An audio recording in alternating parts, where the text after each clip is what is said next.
Jean-Luc Mélenchon, est-ce que ce n'est pas la preuve que le gouvernement avait raison finalement? Le dispositif de sécurité est-elle bon? Tout s'est bien passé? Formidable, non hein Bon. Vous le reconnaissez? C'est Christophe Castaner qui va être content. Non, moi je pense que M. Castaner devrait s'en aller. Dans n'importe quelle démocratie, un ministre qui cumule 19 semaines de blessés, d'éborgnés, d'amputés, de mutilés et des condamnations, parce qu'on voit souvent M. Castaner et on oublie ensuite le bourreau, c'est Mme Belloubet, avec... la garde des Sceaux. Oui, la garde des Sceaux, qui a donné personnellement des consignes de fermeté, qui s'est présentée dans un tribunal. Nous avons eu 8000 personnes mises en garde à vue, certaines sans objet. Le procureur lui-même disait vous les gardez, et puis comme ça, ils ne reviendront pas à la manif, même s'ils n'ont rien fait. Vous avez 800 personnes condamnées à de la prison ferme. Bon, vous savez très bien qui on attrape dans ce genre de circonstances. Ceux qui pour vous, ils ont été condamnés pour rien?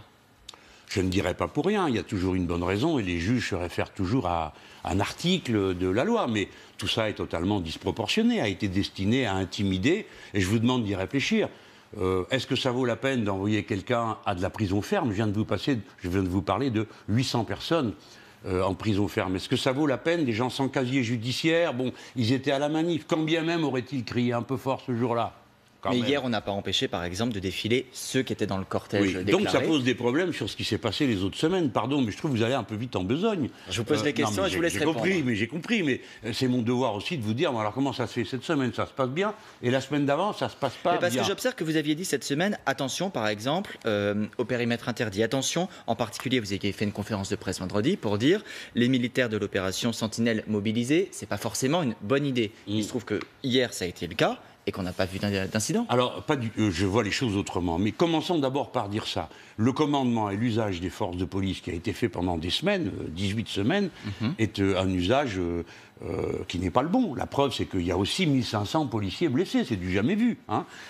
Évidemment, globalement, arrêtons de faire de cette affaire uniquement une question de sécurité. Bon, il faut quand même voir pourquoi des gens vont 19 semaines de suite dans la rue, et cette semaine, plus nombreux encore que la semaine d'avant, alors qu'il y avait eu un pilonnage pendant toute la semaine sur l'incendie au Fouquet's, la banque, avec des scènes désastreuses, comme cette pauvre kiosquière qui avait vu son bien partir. Mais des scènes que vous condamnez. Les gens sont venus plus nombreux encore. Je crois qu'ils ont aussi répondu à ce que, comme d'autres, j'avais fait, un appel qu'à dire plus on sera nombreux, moins il y a de risque de dérapage. Mais donc ça prouve que les semaines précédentes, c'est bien ce qu'on leur disait, il ne faut pas faire comme ça. Alors moi je ne suis pas un spécialiste des questions de sécurité, ce n'est pas mon métier, c'est un métier policier. Je pense que le gouvernement cumule les erreurs. D'abord parce qu'il devrait commencer par dire « nous nous sommes trompés pendant 19 semaines ». Le peuple est bienveillant. Si vous ne faites pas d'histoire, il ne fait pas d'histoire. Il n'y a vraiment que quelques personnes... Le gouvernement a dit, le préfet de police a mal passé les consignes, elles ont été mal observées, dont acte, on avance, on change les équipes, ça c'est vous qui le dites. Vous n'en savez rien en réalité. Vous ne savez pas si le préfet... ce que le gouvernement disait. Oui, vous dites ce que le gouvernement dit, peut-être bien, mais moi je n'ai pas l'intention de répéter ce que dit le gouvernement. Le préfet Delpech, qu'est-ce qu'il vous dit? Qu'il ne faisait pas son travail honnêtement. Toute la hiérarchie policière qui a été décapitée une semaine avant. Alors c'était eux qui créaient le désordre. Et vous pensez qu'ils ont payé pour rien? Pardon. Je voudrais bien qu'on entende ma question. Si on dit dorénavant, il n'y a plus de blessés, tout se passe gentiment, c'est donc qu'auparavant, c'est ces gens-là qui créaient le désordre. Mais c'est une histoire de fou, ce n'est pas vrai. Et dans une république, dans une démocratie avancée comme la nôtre, quand il y a une faute de commise, c'est le politique qui trinque. C'est pas l'administration. Vous demandez toujours la démission de Christophe Castaner. Ça n'a rien changé pour vous, le fait que la journée d'hier... Absolument rien. Absolument rien. Et je veux dire que je le trouve aussi dangereux qu'au début. C'est-à-dire aussi amateur, aussi se défaussant sur les autres de ses responsabilités. Je voudrais quand même attirer votre attention sur le fait qu'ils viennent de dire ça. Au fond, c'était la faute des policiers, qui est commandé n'importe comment, et des préfets qui étaient en place. Maintenant, je viens sur Sentinelle un instant. J'estime avoir contribué à quelque chose d'utile à mon pays, en me dressant comme je l'ai fait. Parce que réellement, le gouvernement a dit qu'ils allaient utiliser Sentinelle pour protéger les bâtiments publics. Et je voudrais rappeler que le gouverneur militaire de Paris... du maintien de l'ordre. Attendez, le gouverneur militaire de Paris a dit si telle et telle circonstance, alors ils pourront tirer. Eh bien, voyez-vous, quand vous dites vous donnez à garder un bâtiment public, puisque c'est ça qu'on nous a dit, que pour finir on nous a dit qu'ils allaient faire, mais imaginez que ça se passe mal, vous mettez tout le pays, son image, la relation interne que le peuple a à l'armée. C'est très important, la relation à l'armée. Et à l'opération Sentinelle. Tout d'un coup, face à face et à la merci d'un provocateur. Une seule personne qui vient, qui jette un boulon sur un militaire de Sentinelle, qui souvent est un très jeune homme ou une très jeune femme, qui est entré dans l'armée pas pour faire ça, pas pour garder des portes, mais pour combattre, et qui a dans son contrat quelque chose qui n'y a ni dans le vôtre ni dans le mien, qui est marqué qu'ils peuvent mourir pour faire ce boulot-là. Donc le rapport que nous avons à notre armée est extrêmement délicat à manier. On ne peut pas accepter que l'armée soit en première ligne devant des manifestants. Voilà, je voudrais vous faire écouter ce que disait l'un des membres du gouvernement ce matin, précisément sur les propos que vous venez de tenir. Gabriel Attal, il est secrétaire d'État auprès du ministre de l'Éducation, il s'exprimait chez nos confrères d'Europe 1. Un certain nombre d'oppositions n'ont pas cru que les armées allaient faire du maintien de l'ordre. Elles ont essayé de le faire croire aux Français. Elles ont menti aux Français gravement. J'en ai entendu Jean-Luc Mélenchon dire ne respectez pas l'ordre de tirer. Comment est-ce qu'on peut imaginer en France que le gouvernement demande aux militaires de tirer sur la foule? Et c'est totalement irresponsable ce qu'a fait Jean-Luc Mélenchon. Jean-Luc Mélenchon, il cherche l'escalade des violences. Jean-Luc Mélenchon, il aimerait, je pense, qu'on ait un accident grave dans une manifestation. Si quelqu'un venait à décéder dans une manifestation, je ne suis pas sûr qu'il le regretterait. En tout cas, je pense que ça servirait, sa course à l'escalade et sa course à l'instrumentalisation. Jean-Luc Mélenchon. Alors, c'est extrêmement virulent, hein, mais il ne se rend pas compte de l'aveu qu'il fait en parlant comme il le fait. D'abord, il dit, Mélenchon fait croire qu'on allait utiliser l'armée. Non, jeune homme, c'est le gouverneur militaire de Paris qui a dit que oui, on les utiliserait et que le cas échéant, il tirerait. Donc, à cet instant, M. Attal fait le numéro des robots de la République en marche, on leur met une feuille avec des trous, vous savez, comme dans un piano mécanique, et ils débitent leurs arguments de langage. Mais la deuxième partie de la séquence que vous avez montrée est terrible. Il dit Mélenchon aimerait qu'il y ait un incident grave, quelqu'un qui meurt. Mais il y a déjà quelqu'un qui est mort. À Marseille, il y a une femme qui est morte d'avoir pris une grenade. Elle ne compte pas, cette femme. C'est pas un incident grave. Les 5 mains arrachées, c'est pas des incidents graves. Les 18 personnes éborgnées, c'est pas des incidents graves. 2000 personnes blessées, c'est pas grave. Cet homme ne sait plus ce qu'il dit. Il a un comportement qui manifeste une espèce de, comment dire, vous savez, de mépris pour ces gens qui ne sont rien, quoi, comme disait le président de la République. Donc pour lui, tout ce que je viens de vous dire, cette liste, il ne l'a présent ni à l'esprit ni au cœur. Voyez-vous, quelles que soient les opinions que l'on ait dans ce pays, il me semble que toujours on exprime de la compassion quand ça tourne mal. Personnellement, je suis désolé que des policiers aient été blessés. Celui qu'on a fait courir toute la journée avec son barda avec 30 kilos dessus, il finit par avoir un accident cardiaque, je ne sais pas ce que ça vous fait à vous, à moi ça me touche. Je me dis, bah quand même, pauvre homme, je souhaite qu'il se rétablisse le plus vite possible. Cette personne, cet ami à Nice, qu'on retrouve à terre, alors on dit c'est une septuagénaire, elle est plus que septuagénaire, c'est une militante surtout. 73 ans, une militante d'attaque. Et vous avez vu comment c'est, hein, l'engagement politique, c'est à tous âges.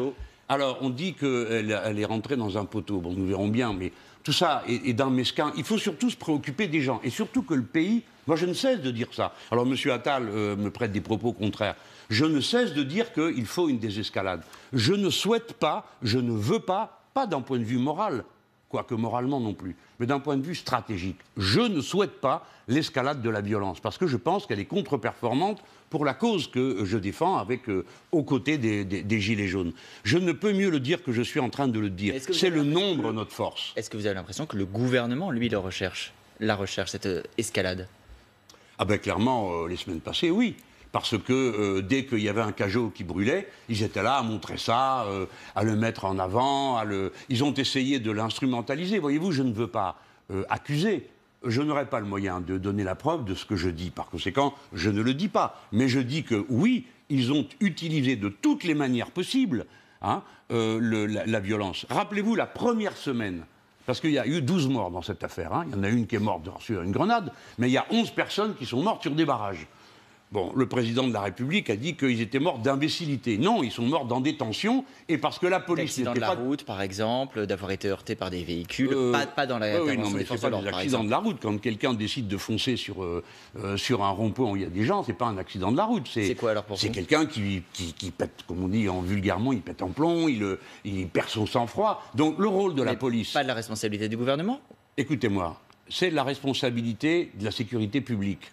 Si vous avez des gens qui manifestent dans la rue, on y met des policiers. Pourquoi, à votre avis? Pas pour charger les manifestants, mais pour, faire que ça se passe bien, que ça se passe tranquillement, que les véhicules ne viennent pas en travers. C'est à ça que ça sert, la police. Vous avez une vision qui s'est peut-être déformée à force de les voir charger. Mais le fond du métier de policier, c'est gardien de la paix. Est-ce que vous avez l'impression que leur fonction, elle est dénaturée par le gouvernement ? Ah ben, je crois que le gouvernement est un gouvernement tout à fait exceptionnel par l'usage qu'il fait des instruments de l'État. Il a une faible conception de l'État, le gouvernement. Il croit que l'État, c'est comme une entreprise, comme ils disent. Alors on change les chefs de rayon, et puis la marchandise va être mieux vendue. Et donc ils ont un regard complètement faussé. Ils utilisent la police dans des conditions que je juge dramatiques, et permettez-moi de vous dire qu'à mon âge, j'ai quand même eu le temps d'en voir des manifs. Hein. Pardon. Qu'est-ce que vous appelez dramatique ? C'est-à-dire que c'est d'une incohérence totale. On voit les policiers tout d'un coup chargés quand il n'y a personne, tirer sur des gens qui font rien. La minute d'après, il y a des gens qui fassent un assaut, il ne se passe rien. On a vraiment tous le sentiment, le système des NAS, qui est épouvantable, on enferme déjà à un endroit et on leur tire dessus des lacrymos tant qu'il y a plus. Mais ça vous dit que c'est pas de la faute des forces de l'ordre, c'est de la faute du ministre de l'Intérieur. C'est le ministre de l'Intérieur qui, lui, tout seul, dit on va faire comme ci, comme ça. Oui, bien sûr, qu'est-ce que vous croyez ? Mais avec quel intérêt ? Mais l'intérêt de l'idée qui se fait du maintien de l'ordre. Mais bien sûr que c'est... Mais monsieur, si c'est pas le ministre qui est responsable, ça va être qui ? Vous allez prendre le policier ? Alors on change de régime si on fait ça. C'est plus les politiques qui sont responsables des ordres, c'est ceux qui les exécutent. Alors je peux vous dire que plus personne n'obéira. Parce que ça revient à politiser toute la fonction publique. Un policier, lui, il va vous dire, quelles que soient ses opinions, et je les connais, pour beaucoup d'entre eux, hein, il va vous dire, moi je suis ni de droite ni de gauche, je fais mon boulot. On me dit de faire ci, je le fais. Le devoir des forces de l'ordre, comme on dit avec ce grand mot, hein, c'est de servir et d'obéir.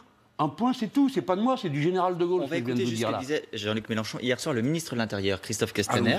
Il a eu une pensée, on le précise, vous l'évoquiez à l'instant, pour ce policier qui a fait un malaise cardiaque place de la République, pour cette femme qui a également été blessée grièvement puisqu'elle a des fractures au crâne à Nice.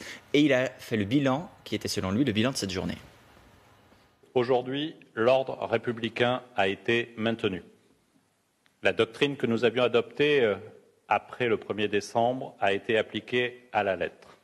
Les mesures supplémentaires que nous avons proposées avec Laurent Nunez et que le Premier ministre, en lien avec le Président de la République, a validées cette semaine, ont été mises en œuvre.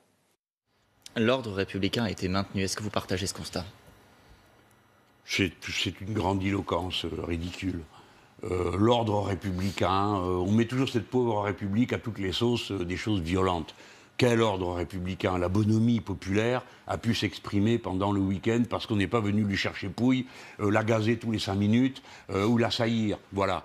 Quant au reste, je vous demande de vous focaliser plutôt, pardon, comme observateur et commentateur, sur la dureté de la phrase. Il dit « La doctrine que nous avions mise au point dès le mois de décembre a été appliquée ». Autrement dit, s'il y a eu des troubles et des désordres auparavant, c'est de la faute de la hiérarchie policière. C'est le ministre de l'Intérieur qui accuse la hiérarchie policière et les policiers d'avoir créé le désordre depuis le mois de décembre. Eh bien, pardon de vous dire que ce n'est pas quelque chose qu'on peut entendre. C'est aux politiques d'assumer. Ça a toujours été comme ça. Des fois, c'est injuste. Vous avez un homme ou une femme politique qui, il prend, quoi, c'est tout, voilà. Parce que, par exemple, après la mort de Malik Oussekine, il y a eu des décisions de prise. Après une main arrachée.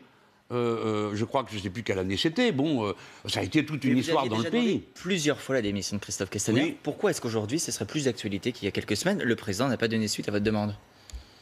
Mais le problème reste posé. Je tiens une thèse. Dans la République, les politiques assument la responsabilité des ordres qu'ils donnent à l'administration. Quand l'administration échoue dans l'exécution des ordres, c'est le politique qui fait le fusible. Ce n'est pas l'administration. Il faut penser à l'État. D'accord ? L'État, c'est une réalité. La République, ça repose sur un État. Alors l'État, il faut l'améliorer, l'aérer, le ventiler, tout ce que vous voulez. Mais il y a un État. Ça peut pas être, c'est pas une entreprise où on change les chefs de rayon pour que la marchandise se vende mieux. Par conséquent, M. Castaner doit assumer l'échec que ça représente. Mais encore faut-il qu'on soit d'accord pour dire que 1500 policiers blessés, 1800 policiers manifestants blessés et 18 personnes éborgnées, c'est un échec tragique. Il n'y a pas d'exemple comparable, peut-être depuis la guerre d'Algérie, et encore, je ne suis pas sûr. C'est le plus pitoyable gouvernement en matière de maintien de l'ordre qu'on ait jamais eu dans ce pays depuis des décennies. Mais bon, vous avez dû voir des films sur mai 68.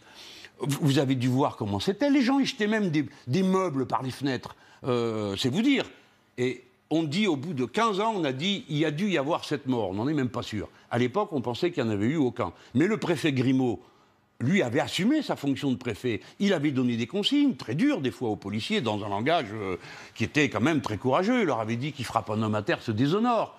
Et de la même manière, il n'a pas une seule fois, il a dit c'est de la faute. 68, c'était mieux qu'aujourd'hui. Ben, ce que je suis obligé d'observer, c'est qu'en mai 68, alors que la situation était autrement plus tendue, avec 10 millions de travailleurs en grève et des manifestations nocturnes d'une violence qu'on n'a jamais revue depuis, il n'y a pas eu un mort. Donc ça veut dire que l'usage des forces de police était tel que même dans cette situation de tension, il n'y avait pas de mort, il n'y avait pas d'éborgnés et ainsi de suite. Je ne dis pas qu'il n'y ait pas eu des moments extrêmement, comme on peut dire, chauds, hein, mais donc c'est un échec pour M. Castaner. Je vous demande quand même d'en tenir compte. Ça fait 19 semaines qu'ils ne savent pas quoi faire. Vous étiez vous-même dans la manifestation hier. On a vu des photos qui ont été publiées sur les réseaux sociaux à votre nom, dans le cortège officiel entre d'Enfer Rochereau et Montmartre. Vous vous sentez vous-même gilet jaune, Jean-Luc Mélenchon, là vous êtes entouré de gilets jaunes précisément sur cette image? Ben parce que j'avais appelé à ce qu'on soit nombreux. J'avais dit la bonne façon de faire, c'est d'être nombreux. Toutes les autres semaines, je ne suis pas descendu dans les manifs parce que je pensais que ma présence pouvait créer des troubles. Hein. Ou bien donner l'impression que ça se politisait et ça rabougrirait le... Mais là, je me suis dit, si moi j'appelle à être très nombreux, bah, mon devoir, c'est peut-être que j'y aille moi-même. Bon, ce que j'ai fait, j'ai été très bien accueilli, j'avais beaucoup d'amis, on en voit autour de moi. Et c'est pas de la récupération politique? Bah, en l'occurrence, je ne vois pas très bien ce que je récupère, à part des ennuis, parce que aussitôt arrive une caméra, donc ça provoque des incidents, et je tiens à dire que je ne souhaite plus être filmé quand je suis dans la rue, parce que je ne peux plus vivre. Dès qu'il y a une caméra, tout le monde sait que c'est l'occasion de venir dire quelque chose. J'ai pas que des amis dans la vie, vous savez, et donc il y a des gens qui n'aiment pas ce que je raconte, qui profitent de l'occasion, alors après, la caméra, ça donne incident, monsieur Mélenchon. Là, les gens étaient très aimables, là c'est un moment particulier, mais j'ai une autre raison de ne plus vouloir être filmé. C'est que les gens qui m'entourent peuvent être mis en danger par des images de télévision, ensuite par la police. Par exemple, moi-même, je fais l'objet d'incrimination de la part du parquet sur la base des images de quotidien le jour de la perquisition. Je n'avais pas vu la caméra, hélas pour moi, parce que si je l'avais vu, les choses auraient été différentes, mais c'est sur la base de ces images. Donc, moi, je ne sais pas qui est à côté de moi. Par exemple, ce jeune homme qui était follement sympathique, qu'on voit sur votre image, qui chantait des choses qui n'étaient pas très agréables pour le pouvoir. Après, il y a eu d'autres gens, vous avez montré une image à l'instant, il y a un monsieur qui se prend par l'épaule. Je ne sais pas qui c'est, jamais vu de ma vie. Imaginez que ce soit quelqu'un de discutable. Alors vous diriez, monsieur Mélenchon, vous l'avez pris par l'épaule. Sur les gens discutables, justement, un nom qui a été beaucoup commenté toutes ces dernières semaines s'appelle Éric Drouet. Il a été verbalisé hier pour avoir participé à une manifestation non déclarée. C'était à la mi-journée. Vous-même, il y a quelques semaines, vous aviez été très critiqué pour des propos que vous aviez publiés sur Internet. La France est pleine de ces personnages qui marquent son histoire comme autant de cailloux blancs. C'est pourquoi je regarde Éric Drouet avec tant de fascination. Est-ce que ça vaut toujours aujourd'hui, ce Jean-Luc Mélenchon? Bien sûr, plus que jamais aujourd'hui. D'abord, je faisais le rapport entre ce Drouet-ci et l'autre, celui qui a reconnu Louis XVI et donc l'a empêché de s'évader, de fuir. Et puis, je suis assez connaisseur des luttes populaires pour savoir que le rôle de M. Drouet est tout à fait extraordinaire. Il pèse sur lui une pression terrifiante. Le Drouet d'aujourd'hui. Mais bien sûr, le Drouet d'aujourd'hui. Et il fait preuve d'un sang-froid total. Il fait preuve d'une détermination, d'une acuité du regard qui m'impressionne beaucoup. Parce que je sais ce qu'il vit, je sais ce qu'il a sur le dos. Il est d'une prudence totale à l'égard des politiques. Et il est... Je le trouve très français de ce point de vue, au sens de le gars qui tombe au bon moment. Même et qui sait ce qu'il a à faire. Des violences à certains moments. Quelle violence? Par exemple, la semaine dernière, sur les Champs-Élysées, vous l'avez entendu condamner des violences? Oui, mais est-ce qu'il en a commis lui-même? Non, je vous parle de caution. Non, mais tous ceux qui... Pardon, monsieur. Ça signifie que quand il y a des violences, nous devons tous nous mettre en file et puis dire « nous condamnons ». Enfin, vous plaisantez, non? La réponse, c'est non à ma réponse est qu'il n'a aucune responsabilité dans ces violences, qu'il les désapprouve, mais il est dans une situation où s'il veut être entendu, il faut qu'il s'exprime toujours avec beaucoup de prudence, comme moi-même. Moi, j'ai toujours été hostile à la violence. Vous vous êtes assez moqué de moi quand le 1er mai, j'avais condamné les violences qui avaient eu lieu. Hein. Personne n'est venu m'aider ce coup-là. Pourtant, je l'avais fait et je continuerai à le faire. Je suppose que cet homme pense comme moi, que la violence rabougrit la mobilisation. Sur le moment, on peut avoir l'ivresse de la situation, parce que ça paraît héroïque et tout ça, mais j'ai vu dans de nombreux pays comment, si on rentre dans cette pente, comment ça finit. La révolution en Tunisie, par exemple, la différence, vous voyez, en ce moment, dans une phase de révolution citoyenne. Il y en a une en Algérie en ce moment, il y en a une en France. Avant ça, si vous regardez, ceux qui nous ont donné un bon modèle, c'est les Tunisiens. C'est précisément parce qu'ils n'ont pas accepté la violence la semaine dernière, qu'ils ont gagné. Il y a eu également certains manifestants ou casseurs, c'est vous qui allez me dire comment vous les appelez, qui ont par exemple pillé le restaurant Le Fouquet's, qui sont repartis avec certains objets du restaurant qui a été mis à sac. Ça, vous vous dites, c'est de la colère populaire légitime ou ça, c'est regrettable, condamnable? Non, mais personnellement, je n'ai aucun intérêt au Fouquet's, je n'y déjeune jamais, donc je ne sais même pas si c'est un bon restaurant. Je ne vais pas dire que je suis d'accord. Je le dis franchement, je ne suis pas d'accord. Même pour le Fouquet's, pourtant ça fait rire tout le monde. Et moi aussi, ça m'a fait rire au début. Mais après, une fois l'instant de rigolade passé, vous vous dites, c'est pas sérieux. On ne peut pas vivre comme ça. On ne peut pas avoir pour stratégie de lutte de donner l'assaut à des bâtiments dont, pardon de vous dire, qu'il est dérisoire. Parce que en restaurant, franchement, on trouve, comme Citadelle ou Forteresse, on trouve plus significatif. Quant aux objets qui ont été pillés, nous savons maintenant qu'ils ont été distribués par je ne sais pas qui était là. Bon, mais peu importe. Il n'empêche, je ne suis pas d'accord. Mais je ne serai pas le chien de garde. Je ne ferai pas le boulot d'aller montrer du doigt et condamner. Parce que c'est toujours la violence des pauvres qu'on dénonce. Je ne dis pas que c'était des pauvres qui attaquaient là. Je ne dis pas ça. Je n'en sais rien. Je suis très surpris d'ailleurs, parce que M. Castaner, lui, disait qu'il savait qui c'était.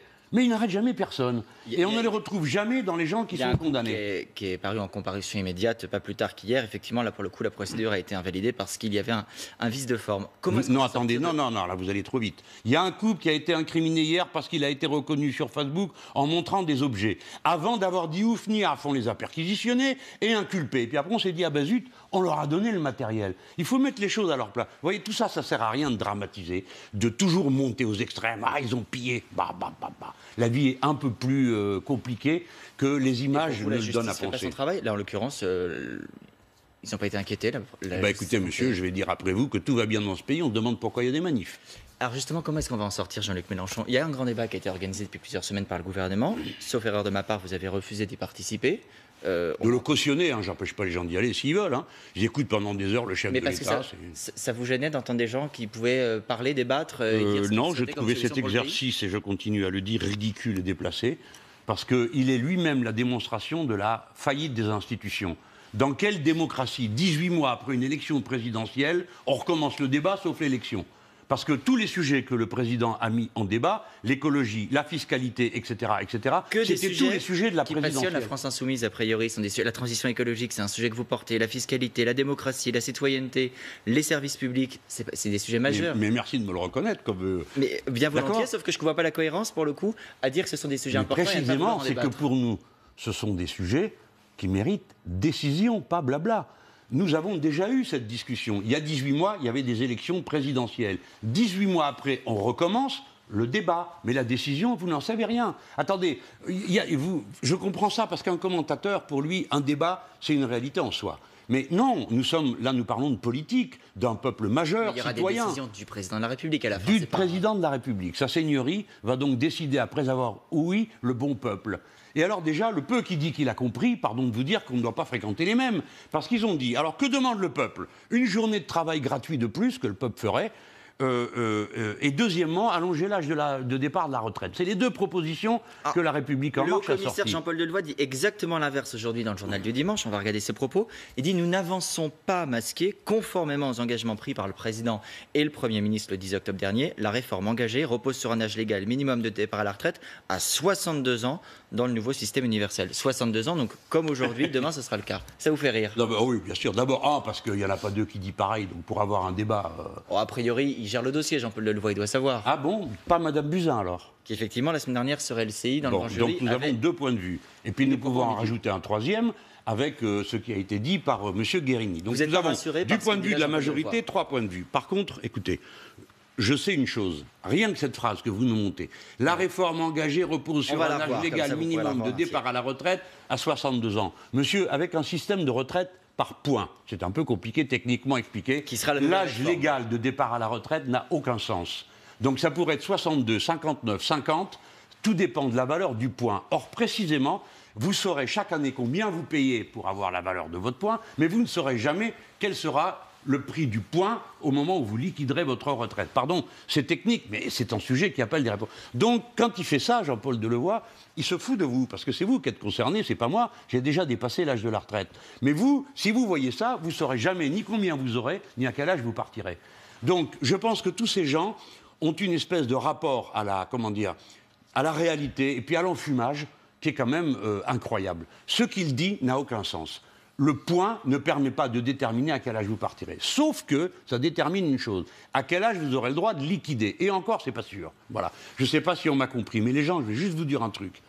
Dans leur système, les sous que vous aurez à la fin, ça dépend de la mortalité dans votre génération. Vous suivez ? On vous écoute. Plus on est nombreux dans une génération à être encore en vie, moins on aura de sous. Moins on est nombreux, plus on aura de sous. Eh bien, bravo. Le système par répartition, c'est l'inverse de ça. On a intérêt à ce que tout le monde soit là et qu'il y ait le plus de monde possible au travail. On peut se dire assez facilement. Permettez-moi de vous dire que la clé de l'affaire des financement. retraites, c'est pas les points et tous ces tripotages. C'est combien de gens qui travaillent. Si vous mettez 1 million ou 2 millions de personnes de plus au travail, ce qui se passera si on applique la planification écologique, il n'y a plus de problème de financement des retraites. De la même manière qu'il n'y aura plus de déséquilibre des comptes sociaux, mais d'abord des retraites. La clé du système de retraite par capitalisation, par répartition, c'est le nombre de gens qui travaillent. Par capitalisation, c'est seulement les sous que vous y mettrez et après, vous croisez les doigts et vous achetez un fer à cheval et une pâte à lapin en espérant qu'il n'y ait pas de crise financière parce que sinon votre retraite, il n'y en a plus. Pour porter tout ça, Jean-Luc Mélenchon, on se dit qu'a priori, il devrait y avoir plein de forces de gauche qui devraient tenir un seul et même discours. Quand on regarde ce qui va se passer pour les européennes, De qui vous parlez ? il y a au moins 5 listes. Je sais pas, on va les regarder ensemble. Yannick Jadot pour Europe Écologie Les Verts, Raphaël Glucksmann pour Place Publique et le PS, Benoît Hamon pour Génération, Yann Brossa pour le Parti communiste et Manon Aubry, votre candidate, pour la liste emmenée par la France Insoumise. Comment ça se fait qu'à gauche, on ait 5 listes ? Il y a 5 discours, il y a 5 lignes à gauche ? Non mais déjà, vous allez vite en classement parce que M. Jadot, il a dit qu'il n'était ni de droite ni de gauche. Les deux suivants, c'est une étiquette englobante qui n'a pas de sens.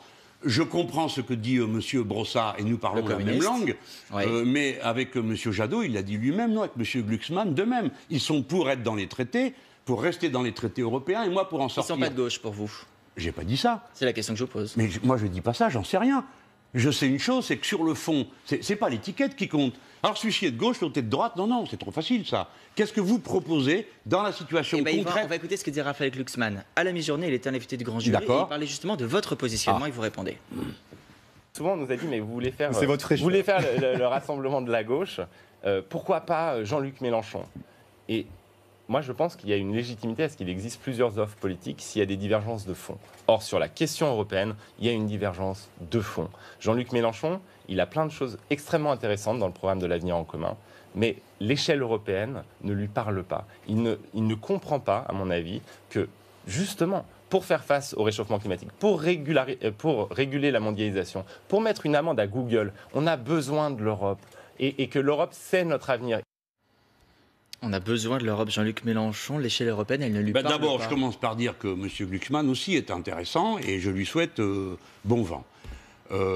Moi, ça ne me dérange bon pas. Vent, qu'est-ce que ça veut dire ? Ça veut dire que ça ne me dérange pas que le PS relooké, réemballé, réapparaisse et existe, pourquoi pas. C'est pas mon sujet. Et je n'ai pas d'adversité. Ça a été votre parti. Personnelle. Bien sûr, ça a été mon parti, mais précisément, je sais pourquoi je l'ai quitté. Voyez-vous ? Non, mais cette question, par exemple, pourrait être posée à M. Hamon. Pourquoi est-ce qu'il est parti ? On n'en sait toujours rien. Moi, je peux vous dire pourquoi. Je peux le répéter après tant d'années. Parce que nous n'étions pas d'accord, précisément, sur la question européenne. M. Glucksmann se trouve avec un parti, le Parti socialiste, qui est dans sa liste et qui en fournit la colonne vertébrale, les troupes et le matériel, d'accord, qui est allié dans le gouvernement allemand à Mme Merkel, qui gère le Parlement européen avec le Parti populaire européen, qui est le parti de la droite. Peut-être que ce n'est pas la conviction de M. Glucksmann, c'est tellement fantaisiste cette histoire, qu'ils disent qu'une fois élus, ils iront siéger dans divers groupes. Ça me paraît être extrêmement léger compte tenu de l'importance du sujet. On ne peut pas régler les questions que vient de soulever M. Glucksmann dans le cadre des traités européens. Voilà pourquoi je suis partisan de sortir des traités européens. Pourquoi on ne peut pas ? On ne peut pas faire la transition écologique si on verrouille les budgets de l'État à pas plus de 3% de déficit. On ne peut pas faire la transition écologique si on ferme les gares, si on supprime les services publics partout, parce que ça veut dire c'est chacun pour soi avec sa bagnole, son carburant. Et au Parlement européen, ce sera chacun pour soi. Là, on a vu 5 listes, alors que vous qualifiez de gauche ou pas de gauche, on ne règle pas le problème. Non, mais moi, j'ai pas moi qui ai dit qu'ils ce sera étaient pas chacun de de gauche, son côté au Parlement européen, ces 5-là ? Vraisemblablement, comme c'est déjà le cas. Aujourd'hui, les Verts siègent dans le groupe Vert, les socialistes sont dans le groupe socialiste, tous les socialistes d'Europe, les Néerlandais qui sont des libéraux, qui ici figurent d'humanistes le Front National et M. Dupont-Aignan font quasiment figure d'humaniste à côté d'eux, tellement ils sont sauvages. Et puis ainsi de suite. Chacun est dans son groupe. Moi, j'ai siégé au groupe La Gauche Unitaire Européenne, avec toutes sortes de partis écolos de l'Europe du Nord, des Die Linke allemands. Bon. Et là, nous avons formé une nouvelle coalition, qui s'appelle maintenant Le Peuple, avec Podemos, le Bloco et 6 partis au total. Bon, donc moi, quand je me présente devant, on va dire, allez, pour faire large, la famille humaniste, quoi, hein, ben, je leur dis, écoutez, donnez de la force à une force qui va peser, qui va compter dans la vie politique française, faites pas les fous. D'abord, c'est un référendum anti-Macron qui va avoir lieu, vous le savez aussi bien que moi. Comment, après qu'on ait laissé jouer le pourrissement dans la crise des Gilets jaunes, qui n'a aucune solution, on va avoir une élection qui n'a rien à voir. C'est vous-même qui dites, faut pas voter pour l'Europe, il faut voter contre Macron. Ben, on va voter contre Macron et en même temps voter contre les traités, parce que c'est la même chose. Monsieur Macron applique. Monsieur Macron, vous, vu depuis Paris, vous en rendez pas compte, mais il recopie dans son bureau les directives de la Commission européenne. Toutes.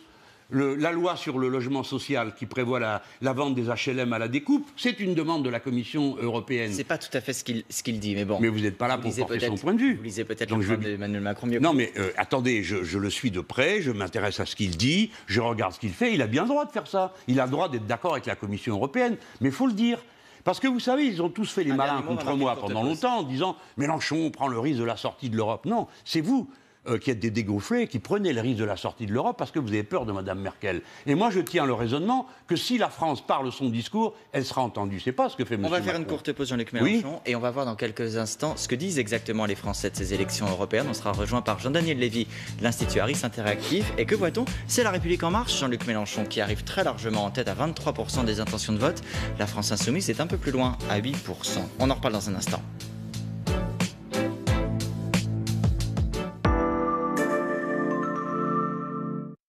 Participation aux européennes de 2014, c'était 42%. Et les législatives aussi, c'était pas fameux. Hein. Non, bien sûr, ça fera pas, c'est pas suffisant. Il y a beaucoup de travail à faire.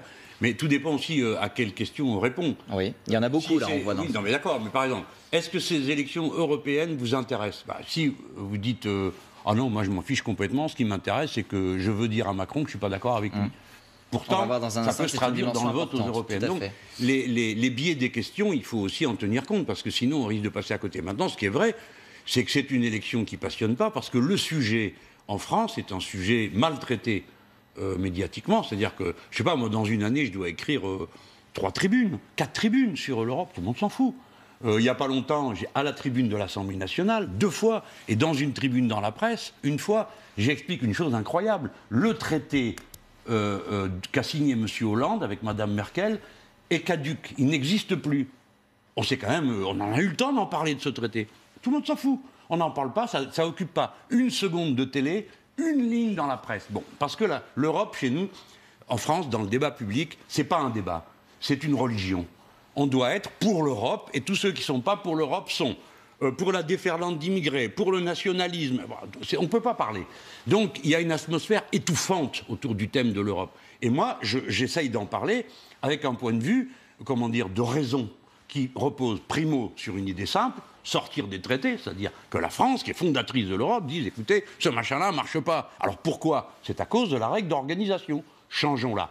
Et deuxièmement, que on se préoccupe de savoir où on veut aller. C'est-à-dire pourquoi on fait tout ça. Et pourtant, Jean-Luc Mélenchon, on va regarder les chiffres de Jean-Daniel Lévy, mais votre discours aujourd'hui que vous avez commencé à porter avec votre candidate Manon Bry qui fait campagne, il ne porte pas autant que le discours de La République En Marche, par exemple, loin de là, Jean-Daniel Lévy. Oui, quand on fait une mesure en fait, qui se déroule à 2 mois de l'élection, dans un contexte où effectivement on parle d'Europe et les Français ne sont pas toujours tous au fait, et des listes qui vont être présentes et des enjeux précis de la campagne européenne, il y a une prime aujourd'hui, d'un côté à La République En Marche et au MoDem, 23%, au Rassemblement National, 22%, derrière les Républicains, la France Insoumise, Europe Écologie Les Verts et Place Publique, ainsi que le Parti Socialiste. Ce qui est intéressant. Place Publique, c'est quoi? C'est le PS, c'est ça? C'est ça, Place Publique et parti socialiste, Glucksmann, exactement. Quand on regarde par rapport à l'enquête qui avait été réalisée il y a 15 jours, un progrès notamment en faveur d'un côté de La République En Marche, mais également du Rassemblement National. Merci. Parce que chacun augmente d'un point, oui, en fait, tous les deux,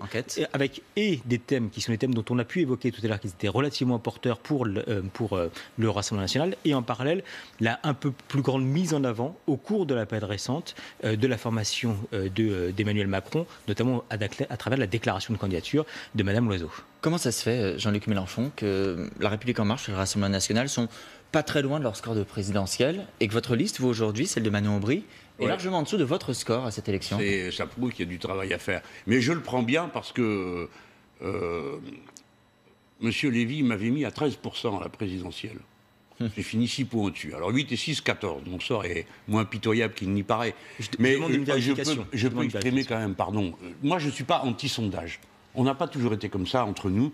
Il y avait plusieurs écoles. Il y avait les bourdieusiens durs qui disaient l'opinion publique n'existe pas, on s'en fout de leur truc. Mais sauf que ça a une valeur de prescription. Celui qui regarde ça, qu'est-ce qu'il fait quand il voit ça? Il dit « Ah, monsieur Macron, il s'en sort, hein. Ah, puisque vous appelez la gauche, là, ils ne sont pas forts. Hein. C'est une petite cour mesquine avec des petites choses. » Coup au but. C'est exactement ce qui est attendu. Alors, pardon de vous dire, je regarde les notices techniques. Par exemple, quelques-unes d'entre elles étaient amusantes à mon sujet. Premièrement, à chaque fois, nous sommes ceux qui ont le moins de gens intéressés. On ne sait pas pourquoi, mais quand vous êtes France Insoumise, d'après les sondeurs, vous ne vous intéressez pas aux élections européennes. 15 points derrière tous les autres dans l'intérêt. Après, vous avez un autre farceur qui avait mis 13% de jeunes sont pour Mélenchon, mais 0% d'étudiants. 0% d'étudiants. Alors disons qu'il y a des jours où j'ai un peu de mal à prendre ça au sérieux. Moi, ce que je demande, c'est du sérieux. J'ai mon propre institut interne à la France Insoumise. Vous faites vos sondages? Bien sûr. Mais comme ce n'est pas un institut déposé et tout ça, nous gardons nos chiffres pour nous. Nous avons notre idée. Et il vous donne à combien? Mais pardon de vous dire, je ne vous le dirai pas parce que je ne veux pas jouer ça. Mais par exemple, là, nous avons La République En Marche et le MoDem à 23%. Ce pauvre monsieur Hollande, qui était quand même loin de s'être tapé 19 semaines d'émeutes citoyennes, d'accord? Lui, il a fini son européenne à peu près 16 ou 17. Et vous allez me faire croire qu'il y a un enthousiasme dans ce pays pour La République En Marche et le MoDem qui le met à 23. C'est absolument impossible. Les Républicains sont mis à 13. C'est impossible. Le parti du président de la République dit « Scrogneux, c'est nous qui maintenons l'ordre, c'est eux qui fichent la pagaille ». Quand vous êtes les Républicains qui avez voté Macron, bah, vous vous dites ouais, on peut changer d'avis. Donc disons que 3 mois avant l'élection, bon voilà, je regarde. Je tiens compte du fait qu'il faut faire une grande campagne et continuer le travail. Avec Jean-Daniel, on va regarder un chiffre qu'on voulait garder pour la toute fin, mais on va le regarder juste rapidement, celui sur la question de la satisfaction ou de l'insatisfaction qui sera exprimée en direction du président de la République à l'occasion de cette élection européenne. C'est une question que vous avez posée. Pourquoi les Français vont-ils voter? Pour dire ou pas leur insatisfaction ou leur satisfaction? C'est majoritairement leur insatisfaction à l'égard du président de la République. 47%, on le voit, disent qu'ils vont se saisir de ces occasions pour pouvoir exprimer leur insatisfaction. 19% pour exprimer leur soutien et 34% déclarant qu'il n'y a pas véritablement de lien entre la manière dont ils entrevoient les élections européennes et le jugement qu'ils peuvent porter à l'égard du président de la République. Donc le référendum anti-Macron dont parlait M. Mélenchon à l'instant. Vous ne bougez pas, on accueille tout de suite Frédéric Delpech, c'est l'heure de la critique. De quoi?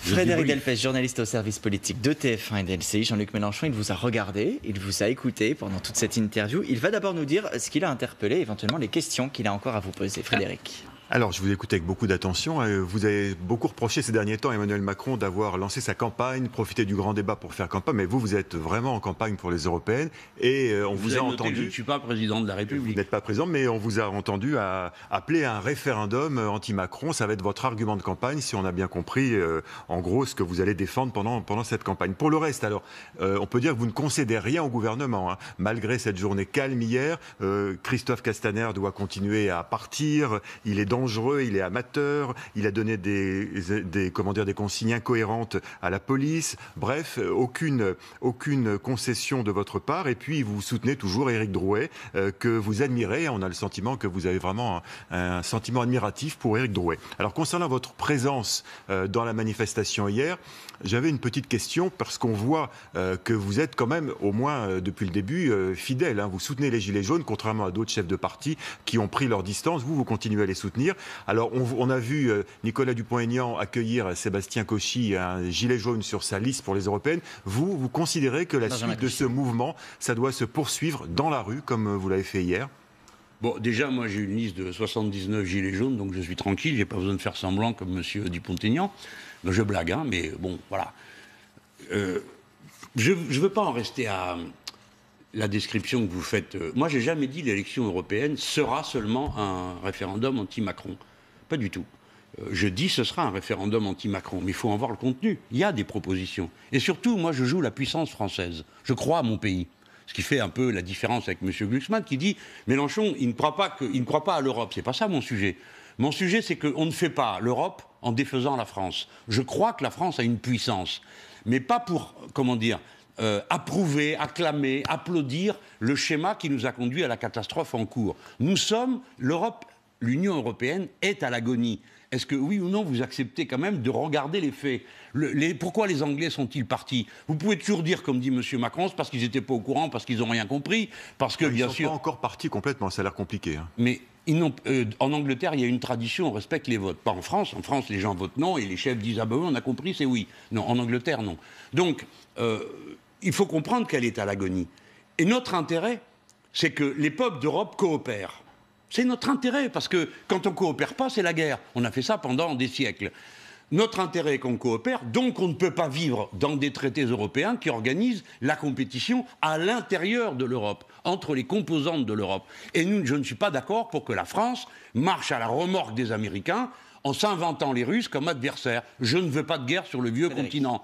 Donc, pour qu'il n'y ait pas de guerre sur le vieux continent, il faut le dénucléariser. C'est urgent et important. Donc, pas de batterie de missiles antimissiles nord-américaines. Voilà les sujets que je mets sur la table. C'est pas juste j'aime pas Macron. Et de même, si vous voulez faire une transition écologique, nous avons besoin de milliards, m'entendez-vous? Donc, au lieu de donner de l'argent gratuitement aux banques, comme le fait la Banque Centrale Européenne, il faut la donner aux États. Il faut donner cet argent aux États pour qu'ils puissent entreprendre des politiques de transition. Pardon, je ne suis pas sorti de votre question. Hein. J'ai essayé de répondre.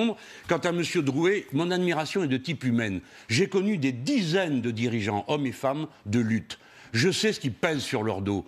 Je sais l'angoisse de la vie. Je sais comme c'est dur. Tout le monde leur tombe dessus, leur demande. Vous savez que Drouet continue à travailler ? D'accord? Donc il est dans son camion, il fait son truc. Eh bien, moi, ça m'impressionne. Son caractère, sa personnalité m'impressionne. Je comprends bien, donc on va passer à un autre sujet. Juste d'un mot, le bureau du Sénat, cette semaine, a décidé de saisir la justice sur le cas donc Benalla Kras, mais aussi 3 collaborateurs de l'Élysée. Est-ce que vous soutenez cette démarche qui, on le rappelle, est portée par une institution de droite? Écoutez, ils ont été plus courageux ce coup-là qu'avec la Société Générale, hein, je fais remarquer, parce que... Bon, enfin, il y a parjure et parjure dans ce pays. Mais moi, je n'ai pas d'avis sur la question. Je n'étais pas membre de la commission d'enquête. Je ne suis pas membre du bureau du Sénat. Encore une fois, nous sommes dans un système institutionnel organisé. L'armée fait l'armée, la police fait la police, et le Sénat fait le Sénat.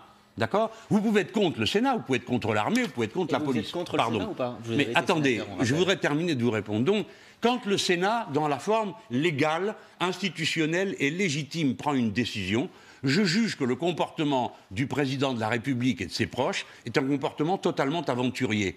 Parce qu'ils sont en guerre avec tout le monde, ces gens-là. Et maintenant, les Blancs en guerre aussi avec le Sénat. Alors, ils ont décidé qu'ils boycotteraient un Premier ministre qui boycotte une réunion d'une assemblée parlementaire. Mais dans quel pays c'est possible, ça, à part la France? Ça n'existe pas. Les gouvernements sont responsables devant les assemblées. Donc, le Premier ministre, c'est comme ça, c'est casse-pied, mais il faut y être, on vient à la réunion. Et j'estime que leur comportement n'est pas sage. S'affronter avec le Sénat ne le mène nulle part. Bon, le Sénat les a déférés, enfin, les a signalés à la justice, ça arrive, voilà. Ben maintenant, le rôle de ceux qui sont à la tête de l'État, ce qui n'est pas mon cas, eh ben, c'est de faire en sorte que ces choses-là se passent normalement, pas la guerre, non, ça c'est pas possible. Ou alors on change les institutions, c'est justement ma proposition. Parce que vous ne m'avez pas demandé comment on allait sortir de tout ce bazar. Si vous n'avez pas compris que les gens veulent partager la richesse et changer le pouvoir politique, vous n'avez rien compris. Merci beaucoup.